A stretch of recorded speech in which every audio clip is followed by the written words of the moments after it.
The architect convinced me to push the skin out to the surface of the building so it looked like a curtain glass building.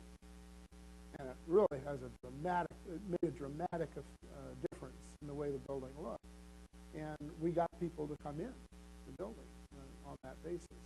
Some people to come in on the building. But it made a huge difference. People would say to me that knew me, when did you tear that building down and rebuild it?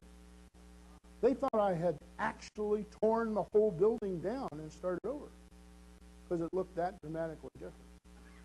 And if you see the before and after pictures later, when you do, you'll probably agree. But I don't know is the answer. I don't know how I don't know any developers that, besides Trump, and I don't count, he doesn't really count. He's in show business. I don't know any developers that much care how their building looks. Their architects convince them to do such and so, and unless it's a round building, which every developer knows doesn't work. I mean, every developer, they teach you that in development school.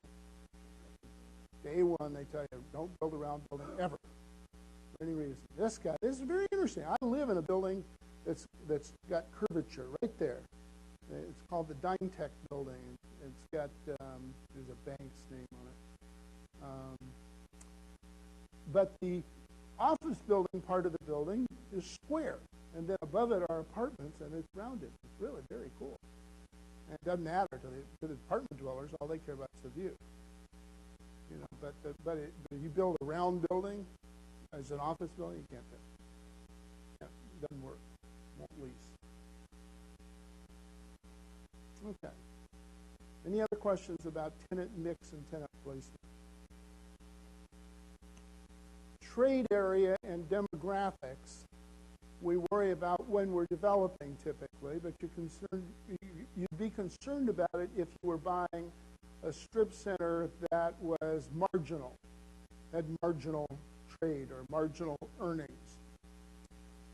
By the way, and I should tell you this before we get too far into the presentation, if you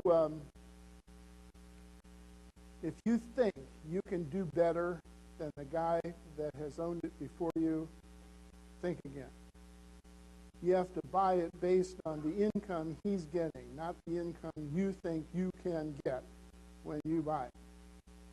If you buy it, if you can justify the price based on the earnings he's getting, not the earnings he thinks or he tells you it can get, if you would just pay attention, not the earnings that you predict, and probably fairly, that you can make out of the deal when you get your hands on it and start managing it correctly. You have to buy stuff based on their earnings, the guy that already has the building, what he is making in terms of cash flow before taxes, or cash flow before taxes.